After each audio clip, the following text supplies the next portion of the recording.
Oh, you better believe we're going to have Rashbam today. Good morning. Today's daf is daf Kuf Mem Gimel. We are at the top of Kuf Mem Gimel.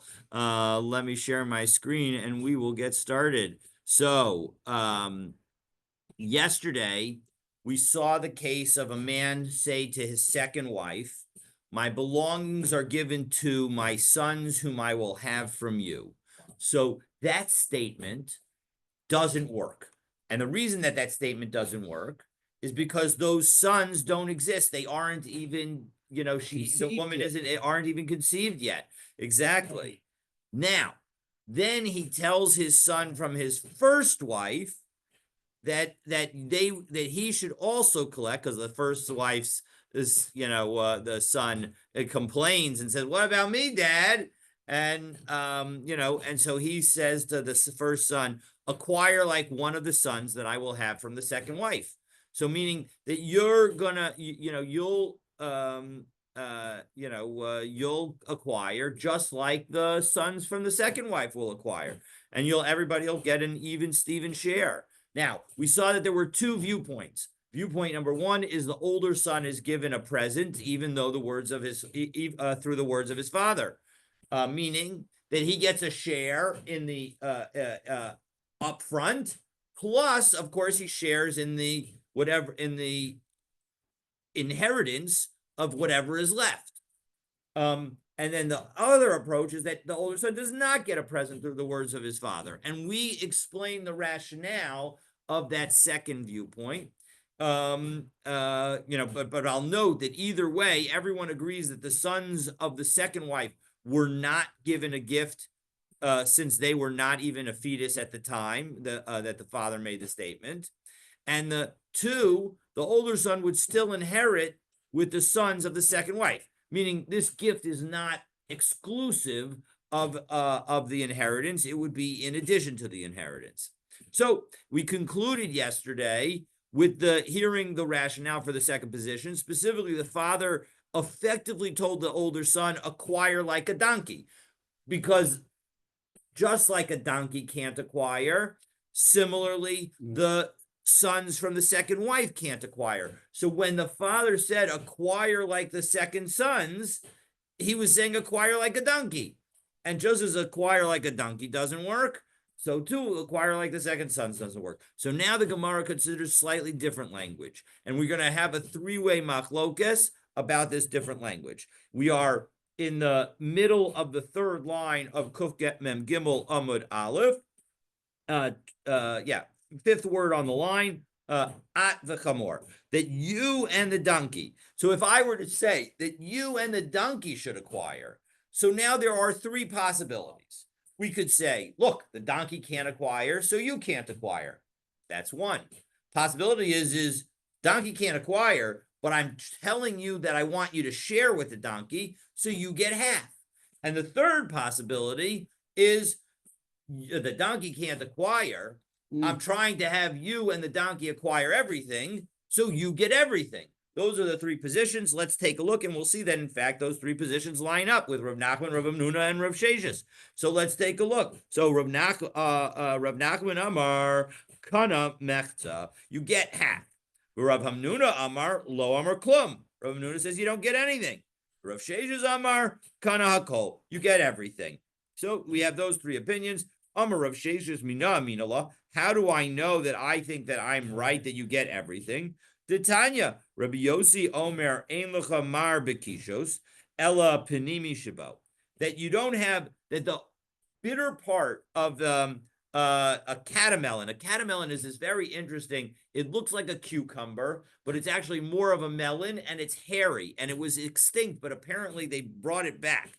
But in any event, it's this interesting fruit vegetable. I'm not really sure whether you should call it a fruit or a vegetable, but we'll call it a cucumber for all intents and purposes from this point, or some kind of melon. But the bottom line is that the part that can be bitter is the center part, and that makes sense if you think about a cantaloupe, right? Or a honeydew, right? If you actually eat the seeds part, that's yucky. And so that's not, and so you scoop that out. So the issue is here's the story. So given the fact that we have this innermost part being potentially problematic, lefikach kishehu torim mosif al hachitzon shebo v'torim.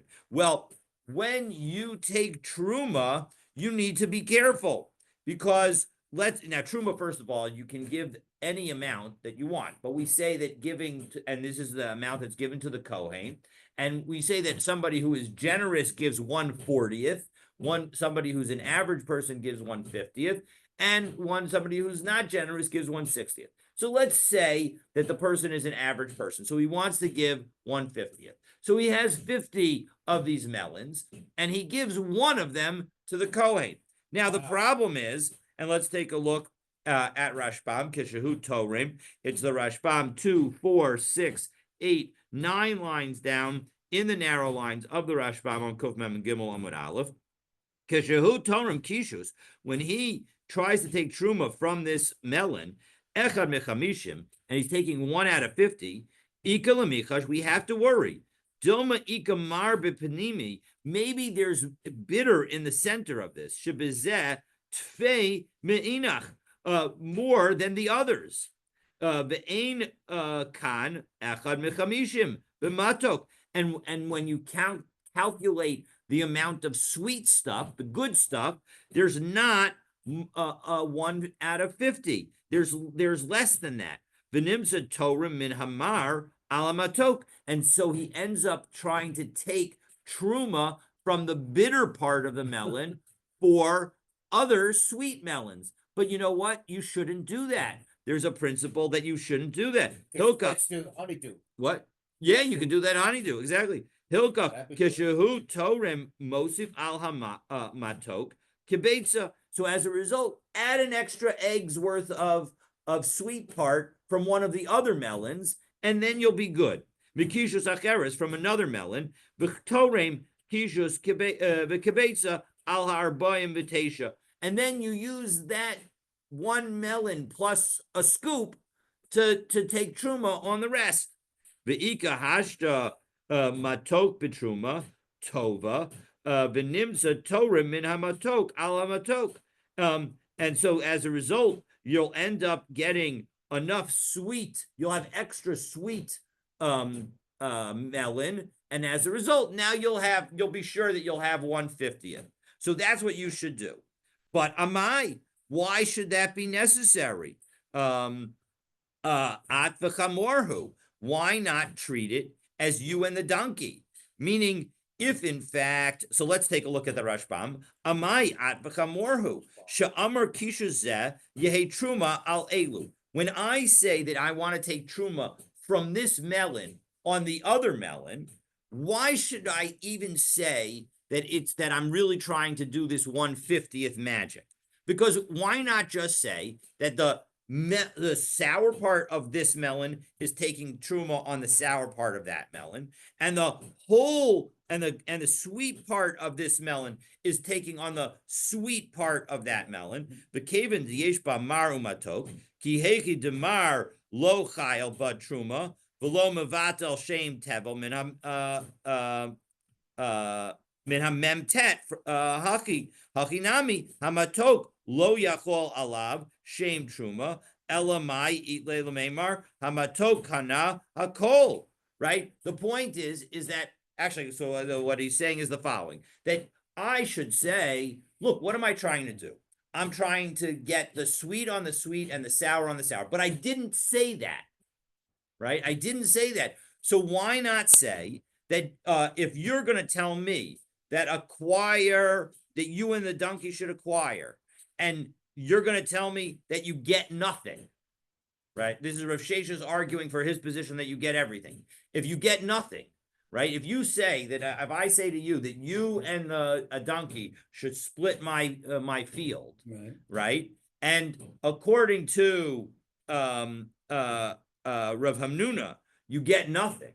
Well, then when I say that this melon should be truma on these other 49 melons, it shouldn't work, because I'm combining the sweet part and the bitter part.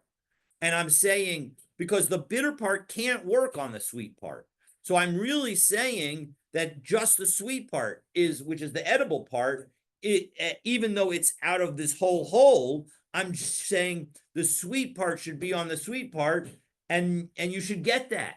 But in fact, you're telling Rav Amnun is telling me that this doesn't work. It doesn't work when I try to do both at the same time. So that's the question. Isn't there a there's Mishnah which discusses taking truma from one product to another? For instance, there's a pot with a hole in the bottom, and there's a pot without a hole in the bottom. So to take one from another, I think it says it doesn't work. Or for instance, if you're taking truma from this product that is bad on something that's good, and vice versa. They say the Mishnayot over there, I think it's in Truma, saying it doesn't work. Correct. That's the point. That's the point. If you can't take truma on good for bad. So as a result, shouldn't this be like saying if you're going to tell me that that I need to be specific and I need to say that Stan acquires half my field, I can't say that the Stan and the donkey acquire the field. Then why should I be able to take from this melon on other melons, because I'm effectively trying to take from bitter melon on sweet melon, and it doesn't work, as you just said. So that's the question. So the issue is, so shiny Hassam, so the reason that over there it says that it does work, meaning that I've taken that even though I haven't specified that the sweet should be on the sweet and the sour should be on the sour, it has worked to some degree. Because, and in fact, I've taken truma. It works because so back into the Gemara. Yeah, so we'll leave the Rashbam where we left it, and so we'll and back into the Gemara. We are 1, 2, 3, 4, 5, 6, 7, 8, 9. 9 lines down, last word on the line. Shiny Hassam to Oraisa Truma Ma'al Yasahi. That the answer to the question is that actually, when you take Truma from bad on good, it actually does work. The Amar Rabbi Elai Minayan Latorim Minara Ala Yafesh Truma So Truma. How do I know that actually, even though you're not supposed to do this, that in fact the truma is valid truma? Shenamar, because it says in Parsas Shlach Lecha, so the lo sizu alav chet b'harimchem eskelbo mimenu, that you should bear no sin on its account when you separate it as truma from the best part. Meaning that if you don't separate truma from the best part, then what is the implication? Be'im eno kadosh nesios chet lama. But and implying that if you do take truma from the inferior product on good product, then you do bear a sin. But if in fact what you've done is not a valid action, if the truma isn't actually truma, well then why should you have borne a sin? Just do it over again. Do the right thing. So mekan l'torah min hara ala yafe truma so truma. So we see that in fact, if you take truma from inferior product for the good product, so if you take it from the bitter product to the sweet product, it's still going to be truma. And so the reason that this works in that case, and it's not you and the donkey, it's because even the sour part of the truma can go on the sweet part of the truma. It's a sweet part of the melon. It's just not supposed to. Right. It's just not good. You're doing a sin, but it's not. But it still works. So proof number 1 did not work. Now so it's not lechatchila then. What? It's not lechatchila. Correct. It's not lechatchila. Exactly. I mean, it's even worse than that because you're doing a sin, but it's absolutely not lechatchila. So Amarle Rav Mardechai Rav Ashi Masav Rav Avia Tiyuvta. So now Rav Avia offers another Tiyuvta that would support Rav Sheshes and contradict Rav Amnuna and Rav Nachman. Because we have a case where there are 5 women, 2 of whom are sisters. V'likat echad kalkala shel te'enim. And somebody else, a man, grabbed and picked a basket full of figs. V'shalahen haisa, v'shel shvius haisa. They were the trees from which he got this basket full of figs belonged to these 5 women, and it was shvius. It was the 7th year, and in the Shemitah year, though everything is free. Exactly. And so he takes it, and so he's allowed to take it.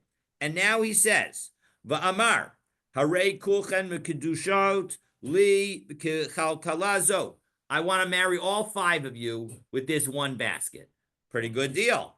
V'kibul achas mehen al yedei kulan. And one of the 5 women accepts it on behalf of the 5 women. Wow.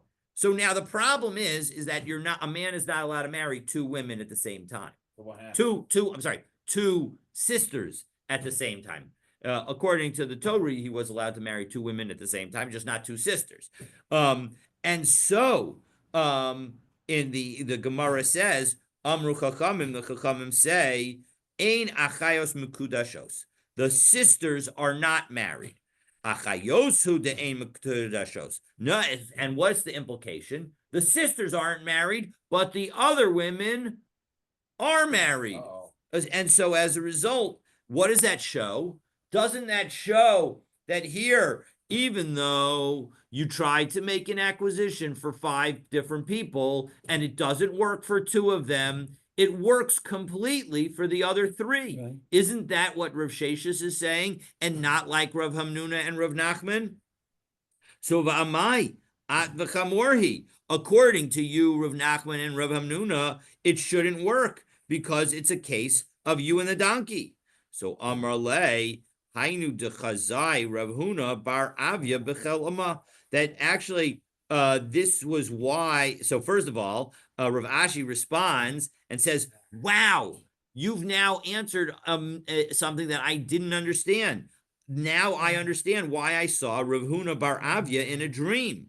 Demosiv Rav Avya to Yuvta, because Rav Avya raised an objection to the understanding that we were having that maybe the halacha would be not like Rav Sheshis. Lav mio kimna de amar haruya mikem levia tiskadeshli." But I'll tell you that the answer is that brisa is actually dealing with the man who said, "Anyone among you fit to have relations with me shall be married to me." Wow. And so as a result, this is not a case of, and as Rashbam says, 3rd line of the Rashbam, we'll just do the first 3 words, v'ein achayos b'klal. And so as a result, the sisters are not included in this marriage. And so that's why the sisters are not married according to the Chachamim, but everybody else is. And so as a result, it is not actually a case of you and the donkey. And so as a result, we cannot say that this shows that there's a full acquisition. All right. Is So one of the sisters married to him? Both of them know, but is one of them married? And we No. don't know which one? So it's the answer to your question. It's an excellent question. Why not say that one of them married? The reason is because the person tried to marry both of them, and now actually, you know what? We'll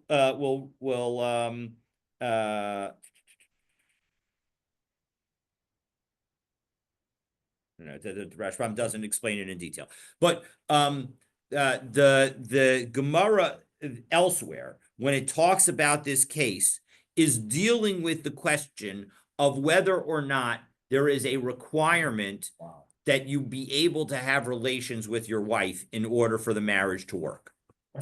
And this was a proof, this was an effort at a proof that actually it's required to have that ability. And because even if we allowed one of the wives to be married, we wouldn't know which one. One of the sisters. One of the sisters. Thank you. One of the sisters to be married. Thank you for that. If we allowed one of the sisters to be married, we wouldn't know which one. And as a result, he wouldn't be able to have relations with her because maybe the other sister is the one who's married. And now he's having relations with his sister-in-law, and you're not allowed to have relations with your sister-in-law.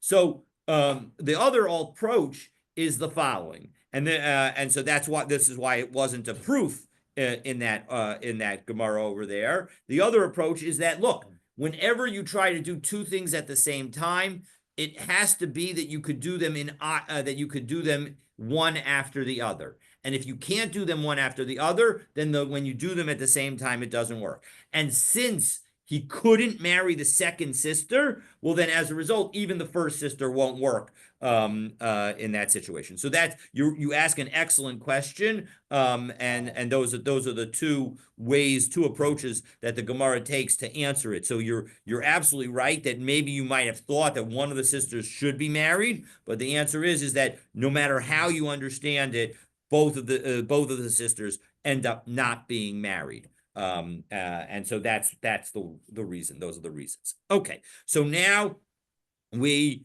effectively have ended this discussion of what the story is, and the bottom line is that the bottom line is that it looks like, let's see, who do we seem to be holding like? It appears that we say that, like Rav Nachman, that you get half. So that's how it seems like, and we're going to see that at the very end of today in a particular situation. So Ahuda Amrla l'devisu nechasai lechul v'nayach. If I say to somebody, given the fact that we were talking about transactions where it's you and, the Gemara now considers the implication of another you and situation. So a man said to his wife, my belongings are to you and to your sons. Wow. So Amar of Yosef, Kansa Mechza, she gets half.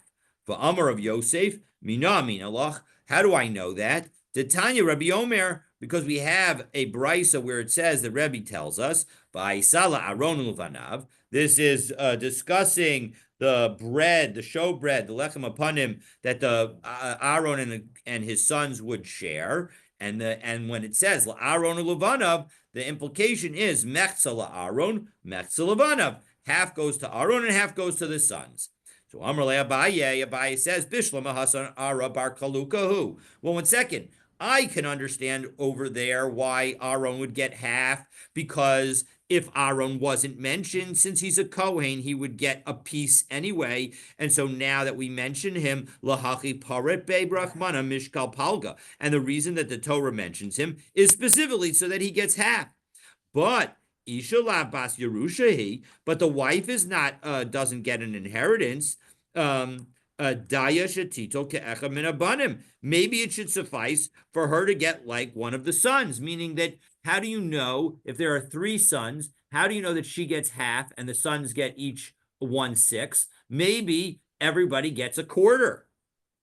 So, Aini, is that really true? That in fact she gets nothing more than her sons. We had a case in Narda, Agbe Shmuel Palga, and Shmuel said that the wife got half. But Tiveria, and that was, of course, in Bavel. But also in Israel, we had that. But Agbiya Rabbi Yochanan Palga. And Rabbi Yochanan ruled in Tiveria that she should get half, the wife should get half. Visu, Ki Asa Rabbi Yitzchak Bar Yosef. And when Rabbi Yitzchak Bar Yosef came from Bavel from Eretz Yisrael to Bavel, Amar, he said, Hahu Demei Kalila Deshadu Devei Malka, Abule Va'is Teruge. That there was a tax that the crown, that the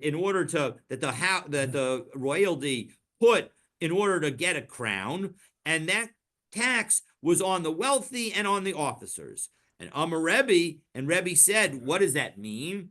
Nesivu abule palga va'isteruge palga. That in fact it should go on the wealthy a half and on the officers a half. Wow. So that shows again that it's 50-50. So Haki Hashda, 1 second. That doesn't that proof on the tax situation doesn't really prove anything. Hasam mi karaki havu kasve. When they were originally writing the tax document, abuli havu kasve, they used to write it just on the wealthy. But v'isterugi havu masayeya bahadayu. But the officers would help pay for it. And so as a result, the Yada Malka Dahavu Kamisayeye. and the crown knew that the king knew that in fact the officers were helping out. So hashta maidika kasve abule va'azduruge lememra dahani palga vahani palga. So the reason, just like in the case of Aaron and his sons, maybe the king knew that they were already helping. So by mentioning both, the idea is that they should each give half. So we haven't given any proof. Masav Rabbi Zera. Now Rabbi Zera even goes further and challenges Rav Yosef. Haomer harei alai mincha mea isaron lahavi b'shnei chelim. I want to give a mincha offering, and so I say that I want to give a mincha offering, and I say 100 that it's going to consist of 100 isarons of flour, and it should be brought in 2 containers. So, by the way, the law is that the maximum you're allowed to bring in one container of a mincha offering is 60. And so what does it say you should do? Maybe shishim b'kli echad, va'arba'im b'kli echad. That you bring 60 in one vessel and 40 in the other vessel. And as we turn to Kuf Mem Gimel Amabet, v'im hevi chamishim b'kli echad, v'chamishim b'kli echad. But what if you actually brought 50 in both? So then Yatza, you still fulfilled it, you just didn't do the best. So im hevi ain. So the point is that it only works if he already brought it, meaning it's bidi avad. Lechatchila, low. But if it's lechatchila, you shouldn't do 50-50. So v'izal gadaita kol kihai gavna palgu palgahu. Now, if you're going to tell me that anytime you split something, it should be split 50-50, afilu lechatchila nami, then it should be even good lechatchila. Meaning, take a look at the top Rashbam. We'll start at the very top of the daf. Hareze sheperish meya isaron b'shnei kelim. That we should understand that the explanation of when you say 100 in 2 vessels, kagon zesha amar lecha ulbanayach. It's like I say to my wife, you and my sons. And yet we did not say that it should be 50-50. El diavad, only it's only good b'diavad. Aval lechatchila lo. Ela mevi shishim b'kli echad v'arbim b'kli echad. You say bring 60 in one and 40 in the other. V'kashil Rav Yosef to Amar Mechza. So isn't this a question on Rav Yosef? So Rav Yosef, of course, responds, Haki hashta. Well, this is not comparable. It's completely different. Hasam anansadi dehai gavram ikara lekarban gadol kamukabin. Look, the guy's trying to bring a big mincha offering. That mincha offering is larger than the maximum size. So we presume that he wants to give at least one of them at the maximum size. And the reason that he mentions 2 kelim, he knows that that's too much to bring in 1 kli, and so that's why he says that. And so as a result, we have him bring as much as possible in 1 kli, and that he just doesn't know the amount. He just knows that that's too much. And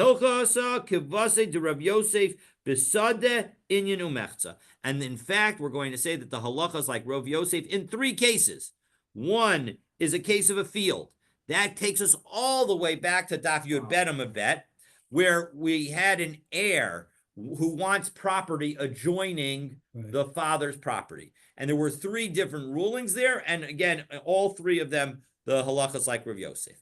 Then in the second one, the Inyan, that was referring back to the Gemara on Daf Kuf Yud Dalid Amud Aleph, where we saw that if people are having a discussion and a gift has been given, there is an ability to retract the gift as long as the discussion has not changed topics.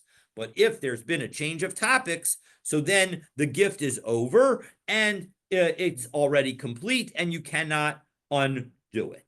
And then the final case of Mechza, that's our Gemara here. So the halacha is that when you say to you, my wife, and my children that I want to split my estate, well, then what you're saying is 50% for your wife and 50% for your children, no matter how many children you have. Wow. Okay.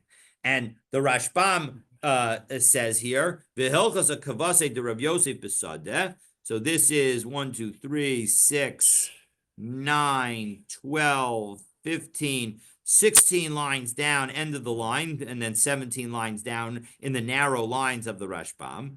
Mishum debekuli Gemara Rabba v'Rav Yosef Hilchos HaKarabba. In general, the halacha when Rav Yosef and Rabba disagree, the halacha is like Rabba. So therefore, Itzrich Lameimar to Hilchos HaKarav Yosef Bahani Klas. That we have to say that in these three cases, the halacha is like Rav Yosef. But in general, the halacha is not like Rav Yosef. The halacha is like Rabba. Now, I will note that not in all of these cases did Rabba even argue, meaning we didn't even see Rabba in this case, but Abaye was Rabba's student, and Abaye questioned Rav Yosef, and in the end, we say that Rav Yosef is correct here. Okay, so next. So now the Gemara is going to discuss another case where the intended distribution is unclear. So let's take a look. Hahu deshadar piske deshiraye lebese. You sent silk home. You went overseas, and you're a good dad and a good husband. Although actually I think that is all for your children. So you're at least a good dad. And you send back silk, but you don't say who the silk is for. So what happens? So Amar Rabbi Ami says, Haru'uyin lebanim. If it's silk that is appropriate for the sons, well, then the presumption is that it goes to the sons. Ru'uyin lebanos. And if the silk is something that it's something that's more appropriate for a daughter to wear, so then it goes to the daughters. V'lo amran ela deleis le kalata. But when we say that the daughters get it, that's assuming that there are no daughters-in-law. Aval isle kalata l'kalate shadar. But if there are daughters-in-law, we're going to assume that the daughters-in-law get it. However, when I said daughters originally, I didn't mean unmarried daughters. The ibn asay lo nesivan. But if his daughters were not in fact married, lo shavak benaseh umeshadar lechalte. You're not going to put aside your daughters, your unmarried daughters, in order to favor your daughters-in-law. So the order goes as follows. The unmarried daughters get, for, again, anything that's appropriate for the boys get. Anything that's not appropriate for the boys, it's going to go the following order. First, the unmarried daughters get, then daughters-in-law, and then married daughters. And the reason is because, again, unmarried daughters effectively take property out of the family name. Right. And so as a result, that's why they would be last. And again, presumably, the deal is that those married daughters are supported by the husband's family. Okay, so that's that case. Now, again, another case where now we're going to ask the question, does the word sons include daughters? So we're going to ask the most extreme case, because if, in fact, you had 3 sons and 1 daughter, and you say sons, we're going to assume that you mean just the 3 sons and not the daughter. But what if you only have 1 son and 1 daughter, and you say sons?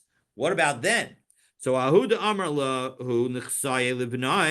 a person said that he wants his estate to go, he wants his possessions to go to his sons, havale bro brata, but all he has is 1 son and 1 daughter, mikaru inchi libra benai, does a person refer to his sons as sons? And therefore, ulasaluki, we'll read the words in the parentheses, ulasaluki labarta meisur kaase. And what he's trying to do by giving, right, if he only has 1 son, the son's going to inherit everything anyway. Right. So what's the difference between giving everything to the son versus allowing him to inherit? The difference is the following. We have seen, this is a halakha that we saw, I think, in Ketubot, that there's a rule that a daughter receives 10% of the estate is supposed to be used for the daughter's dowry. Uh-huh. So by giving everything now to the son, he's effectively taking away that 10% from the daughter. Dilma, or maybe, lo karu inchi libra banai. A person doesn't refer to 1 son as sons, and so ulamoshka librata b'matana kasi. And what he's really doing is saying, I don't want my son to take everything. I don't want my son to take 90% and have my daughter just get the 10% for the dowry. I want them to split it evenly. I want to treat them both the same. So which is it? The Gemara wonders. So Amar Abaye Tashma Uvnei Dan Chushim. The sons of Dan are Chushim. But one second, Hushim is just one person's name. So doesn't that show that we refer to single son as sons? Amarle Rabba, Dilma Kedetana de Bechizkiah. Well, one second. That's not a definitive proof, because maybe you could say, like the yeshiva of Chizkiah, Shahayu Merubin Kechushim Shelkana, that in fact the blessing of Dan was that they were going to be super populous, just like groups, Chushim groups, clusters of reeds. And so as a result, that's what he's trying to say. So as a result, don't try to use that as a proof. But you know what? I've got other proofs. Ella Amarava Uvnei Falu Eliab. This is now, so the first one was in Bereshis, Parak Mem Vav Pasuk of Gimel. Now this is in Sefer Bamidbar, in the second of the countings, in Parshas Pinchas, I think. And so as a result, and it says the sons of Palu are Eliab. So Rav Yosef Amar Uvnei Eitan Azariah, and Rav Yosef says, you know what? You can look all the way back in Divrei Hayamim, and in Divrei Hayamim it says that the sons of Eitan are Azariah. And so as again, we see that we've got even though we say sons, it's just one. So as a result, though, it would all go to the single son, and the daughter would lose out on her rights to a dowry. Now, the Gemara Tosos here adds an interesting point. Tashma, second Tosos on the daf, Uvnei Dan Chushim. The sons of Dan are Chushim. V'im Tomer dekaven dekaro inshi lebara banai. That once you say that there we would call sons, im kain lama hotzrach lomar nichsai lebanai. That why do you need to say pshita shehu lebano? Why does he need to do that? Meaning, why does he need to say that my estate goes to my sons?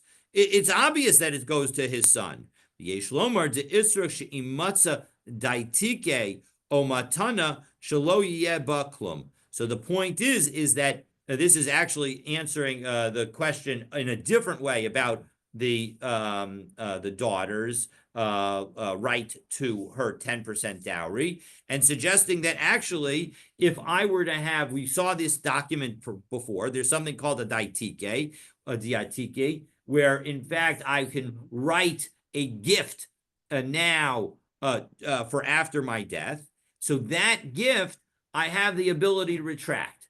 And this would be evidence of such a retraction. And so that would be the reason why you would want to say it. Okay, so that is that Tosfos. So now, Hahuda Amar Lahu Nichsai Libnai. So now we said that in fact my belongings go to my sons. So Havale Bra Ubar Bra. Well, one second. What if he only has one son and a grandson? So you've shown that in fact sons won't include a daughter, but maybe sons would include a grandson. So Kari Inchi Labar Bra Bra Olo. Do we call a grandson a son or not? So Rav Chaviva Amar Karu Inchi Labar Bra Bra. Actually, Rav Chaviva thinks you do. Mar Baravashi Amar Lo Karu. But Mar Baravashi says no. Inchi Labar Bra Bra. A person does not call a grandson a son.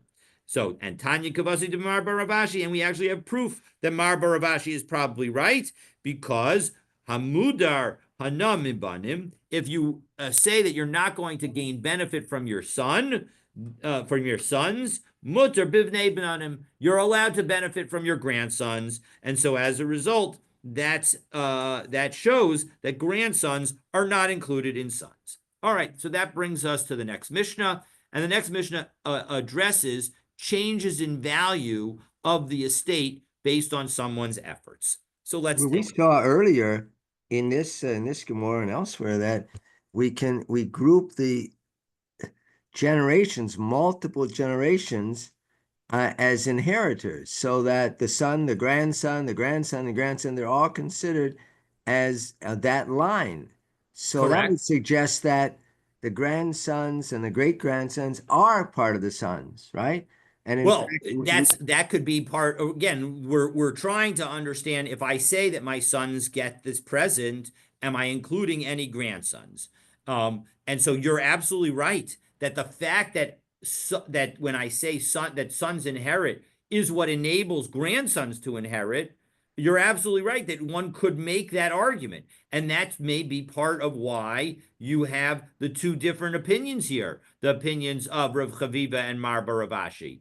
And it seems like it seems very clear that the Gemara is concluding, however, notwithstanding that Mar Baravashi is correct, and that people, when they use the term sons, even though in a broader sense, a person's sons can on some level refer to all future generations, as you point out in connection with inheritance, we're going to say that a person's usage is based on the way people use it. And people don't usually call their son, their grandson, their son.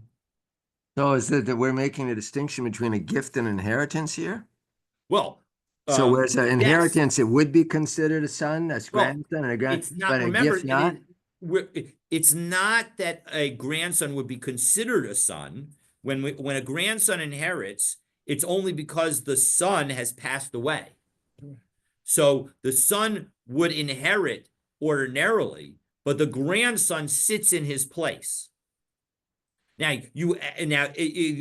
if you want to sharpen your question even a little more, we could say, well, what happens if a person has a son and a grandson, but he had two sons, and the grandson is from the son who passed away? So that would even sharpen the question more. But I think, again, the answer is that when we talk about an oral comment as opposed to inheritance, inheritance is going to flow because we're not talking. We're not using our words. It's just this is the way that we distribute the assets. But when I use my words and I try to make a gift and I use the word sons, that what we're saying is, again, it's a debate, but what it looks like we're poskening that the halacha is that people do not generally use the word sons to include grandsons, and as a result, if you use the word sons, you're not including your grandsons, and if you want to include your grandsons, you gotta do it explicitly. So is there, but again, is there a difference here between inheritance and gift? Whereas inheritance, Yes, yeah, meaning again, if I don't say anything, and in the case of where one has one son, had two sons, one passed away and leaves a grandson, and so now one has one son and a grandson who's the child of the other son, and that person passes away. The estate is divided 50-50. We'll ignore Bechor for the moment. It divided 50-50 between those two people. 100%. That's the way we would inherit. But we wouldn't be calling the grandson a son. That's the way the inheritance gets divided, because the inheritance flows from a son through his grandson to his great grandson, etc., as you just noted. But that's not a definitional aspect. We're not calling the grandson a son.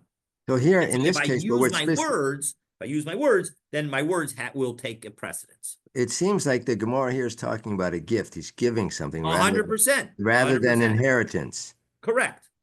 I mean, there are other cases where we use terms not specific, even in this week's parsha, last week's parsha, well, next week's, where we talk about Avram telling him that this is Avimelech, he says, tell her this is my sister. Well, she isn't really a sister, but she's a niece, and then sister, the niece. And we talk about Lavan as a brother, it's not really a brother, and so forth. Correct. 100%. And Avram with his nephew Lot, he wasn't really his brother, but he was his nephew, but they still correct. 100%.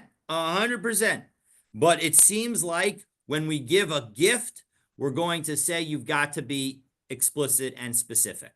So those cases, obviously, none of them were gifts. Otherwise, they might have been used in the context in that to prove our case. But in fact, none of them are gifts, and so as a result, in fact, it seems like when you give a gift, we want you to be specific. And frankly, there are legal reasons that we would want that. It makes it much easier because otherwise it's complicated. What happens if you want to give it to your sons, and you have two sons and a grandson from a third son. Now, how do you do that? So by saying sons as opposed to grandson, and allowing that to be interpreted literally, then it facilitates the legal rules, and makes, and clear legal rules allow us to get us to where we want to be. Because if I know that those are the rules, then I know that if I want to give something to my grandson, I have to say grandson.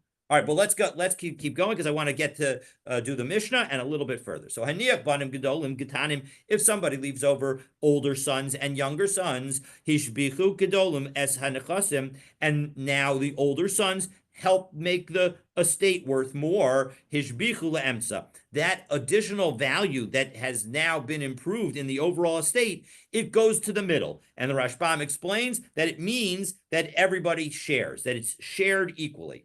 In addition, we're going to see that the case that where the adults improve the estate is where they improve the estate using the money that was left them. They didn't use any of their own money. If they used their own money, well, then the answer would be different. However, im amru, if the older ones say, Ru'u masha hiniach abba, look at what our father left us. Hare anu osim va'oklim. We want to work on it and eat for ourselves. And Rashbam explains that what we mean is that they want to be able to, they want to divide the estate, and they want their share so that they can work on their share and improve it. But instead, the Beis Din does not do that yet, and it remains as a whole estate. Well, in that situation, hishpichu la'atzman. Any improvement that they do on the estate goes to them and doesn't go to everyone. And the same rules apply to a woman, to a widow who has been left an estate. And we'll see that case. I believe that, God willing, we'll get to the explanation of that situation tomorrow. And again, if she improves the estate without saying anything, it goes to everybody's benefit. Im amra, look at what my husband left me. I want to again work and eat. So now anything that she improves, it goes to her. So Amar Rav Chaviva, Brei de Rav Yosef, Brei de Rava, Mishmei de Rava. So it was said by Rava's grandson, Rav Chaviva, in the name of his grandfather Rava, Lo Shanu Elam Sheshavchu Nechasim Machmas Nechasim. That what we're talking about is where, as I mentioned when we read the Mishnah, we're talking about where the assets of the estate were used to improve the estate. So let's take a look in the Rashbam, who explains it. Lo tarchu. He didn't do any work himself. V'lo hotziu mishalahem. And the brothers didn't take out any of their own money. Klum at all. Ela min nechasei avien skaru polim. But rather, using their father's money, they hired workers, and those workers improved the land. So as a result, that will cause them to have to share it. If they use their personal efforts or their personal funds, well then, meaning if they did the digging or if they did the planting, etc., well then then the improvement goes to them. Aini, is that really true that the improvements of the adults' children with their own efforts will go to them? We have a statement that seems to suggest otherwise. V'ha'amar Rabbi Chanina said, "Afilu lo hiniach lahem avim." Ella, as we turn to Kuf Mem Daled Amud Aleph, Odaini, if a father only left his children a covered cistern, as Rashbam explains, bore a cistern, the chisuya, and it's covered. The sochronoso, and what do you do with that? You rent it out, lahashkos sados mimeimav, to rent out to water fields from the water that comes from this cistern. So haskar laemsa. Even though now the adults need to do work because they don't have any money to hire workers, because all that's been left for them is a covered cistern. Notwithstanding the fact that they seem to be doing work with themselves, it all goes to it all gets shared. All the profits get shared. But 1 second. Any profits that they got is as a result of the work of the adult children, because there were no other assets in the estate. So shiny udaini. So the answer is that no, a cistern is different. That the work that needs to happen with respect to it is just guarding. Even a minor can guard something and yell and scream and say if somebody is taking something that doesn't belong to them. And so as a result, as Rashbam says, third line on the Kufim Dalan Amud Aleph, there was no money that the older brothers needed to spend alav for this. The only thing they needed to do is watch it. The Gama Katanim Yicholim L'Shamru, and even the minor ones could have watched it. So as a result, if they were to have said, "Oh, we're going to watch it and make some money, and that money should go to us," the younger ones, or we could say on behalf of the younger ones, no, let the younger ones participate in that. Why should it all go to you? And so that's the explanation. And so as a result, in fact, the answer is that in general, if the brothers use their own effort or own money, and it's something that the minors couldn't do, well, then we will allow the older brothers to get all of the profit. Again, in the end of the day, the main asset and the original value will get divided among everyone. So our Mishnah noted that if the adults say that they want to work for improvements, they're going to get improvements. The Gemara notes that sometimes it doesn't need to be explicitly said. It can be just implied. But for the discussion of that situation, stay tuned for tomorrow's daf. Have a wonderful, wonderful day. Have a very good Shabbos. Shabbat Shalom.